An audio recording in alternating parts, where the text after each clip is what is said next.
This is Lake Penrith in America, and if anyone looks at this lake, they will see that it is completely calm and harmless water. But in just a few hours in the 80s, this lake witnessed a terrible incident that still shocks people today. On that day, suddenly, the water in the middle of the lake started rotating abnormally, and in a very short time, a huge whirlpool was formed there. Pull of the water was so terrible that everything around was being pulled into that whirlpool one by one. Even the beautiful botanical garden built on the banks of the lake was submerged underwater in an instant. In just a few hours, the depth of the lake, which was about 10 feet, increased to more than 200 feet. Even the water in the canal connected to the lake started flowing in the opposite direction. It was as if all the laws of nature had broken down together. The place that was once a peaceful haven for fishermen suddenly turned into a huge abyss. So the question is, why did this happen? Was it a simple natural phenomenon? Or was there some terrible mistake of man behind it? In today's video, we will try to unravel that mystery. So please watch the video in full. And new friends, be sure to press the subscribe button next to it and select all options on the bell icon. In the early morning of November 20th, 1980, a large drilling machine was installed in the middle of Lake Penrith. Texaco Oil Company was installing this machine here in search of oil because there was a huge salt dome under this lake, and scientists thought that there was a high probability of oil around such a formation. Many investigations indicated that a lot of oil could be hidden at the edge of the dome, so a team of experienced workers came here with full preparation to drill. Everything was normal until about 6 in the morning, but suddenly a problem arose.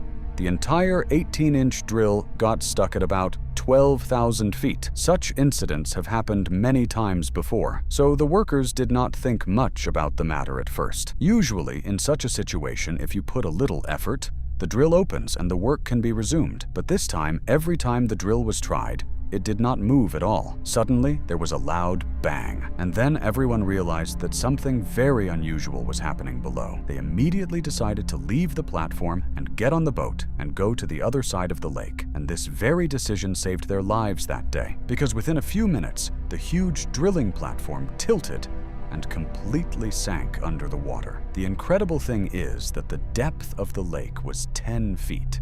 Yet such a large structure swallowed it whole. At that moment, the workers felt that their boat was also being pulled backwards by an invisible pull.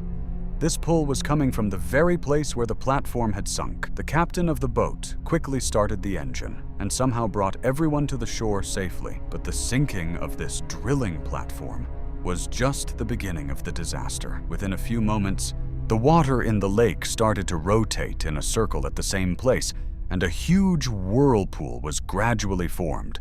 Its power was so much that it was pulling everything around. The whole incident happened so quickly that people did not have time to understand what was happening before their eyes. At that time, another terrible thing happened in the Delcom Canal. The canal that usually carries water towards the Gulf of Mexico has started flowing in the opposite direction today. That is, the water of the Gulf has also started flowing into the lake. In just a few minutes, it was seen that the lake water had quickly sucked the hole in. It was as if the entire lake had disappeared before our eyes. The incident that was seen in the water of Lake Penrith actually occurred much deeper in the water, in a huge salt dome under the surface of the earth, from where this incident started. At the bottom of Lake Penrith was a huge salt dome, which can be seen in many places in America, and salt is extracted from there, which is called salt mining. Inside this salt dome was a vast salt mine with 4 levels, which went down to about 1,500 feet. The mine was first opened in 1919,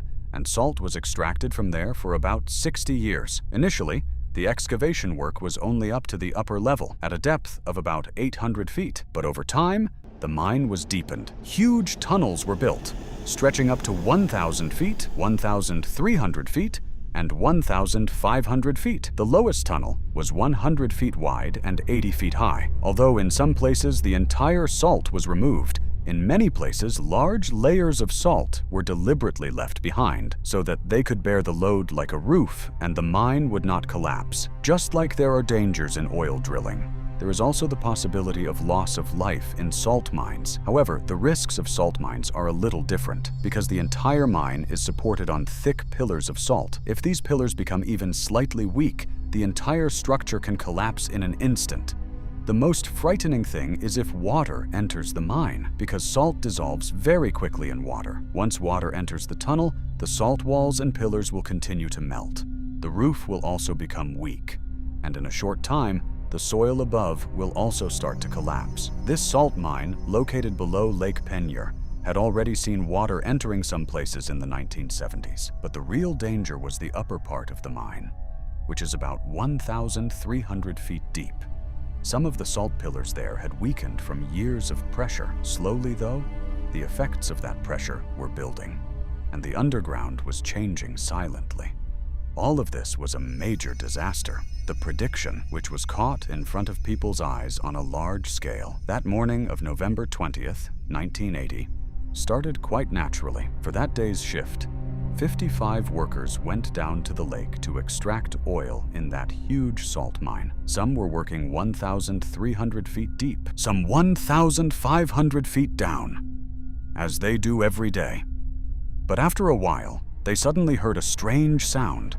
A worker went towards the sound and saw fuel drums banging against each other, and dirty water had accumulated up to his knees. Everyone was shocked. How did so much water get in? There had been small incidents of water entering before, but this time the situation was completely different. They immediately sounded the alarm. Within a few seconds, the mine light flickered 3 times. It meant that everyone had to get out now. But the problem was that there was only one elevator to go up. It was slow and could only lift 8 people at a time. Still, no one panicked. Everyone was calmly waiting for their turn. While one group climbed up, the others waited below. Some of the workers risked their lives to explore other parts of the mine to make sure no one was trapped. It was a terrible fight against time and water. But luck and training were on their side that day.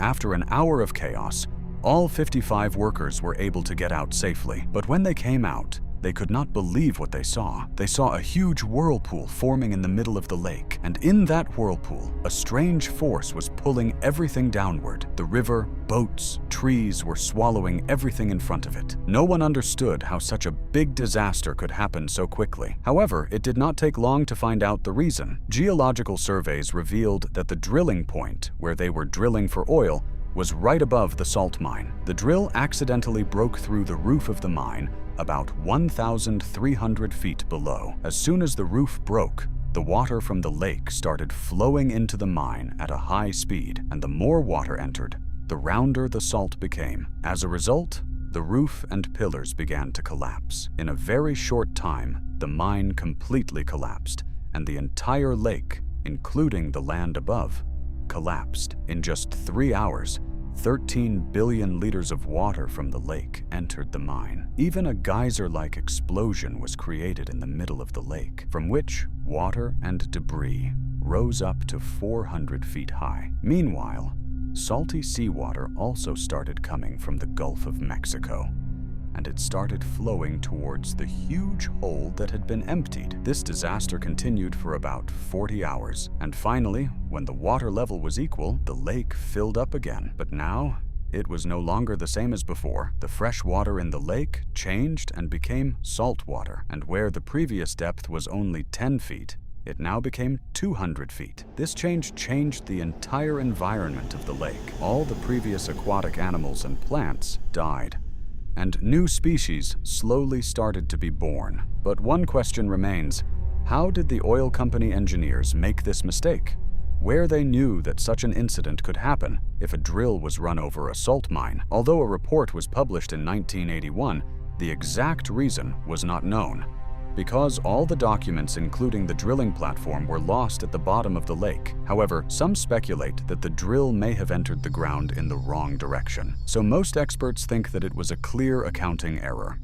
That is, the drilling point was measured incorrectly, and it hit the mine right on top. Finally, even though the incident went to court, the Texaco company settled everything with money. The owners of the salt mine received $32 million, and the destroyed botanical garden received $2.8 million. And after this accident, this salt mine was permanently closed in 1986. Was human error or nature's wrath behind this terrible incident at Lake Peigneur? This question is still a mystery. What do you think? Was it a drilling error or a terrible form of nature? You can write your opinion in the comment box. If you like today's video, you can like it. You can subscribe to the channel. So see you in the next new episode. Thank you.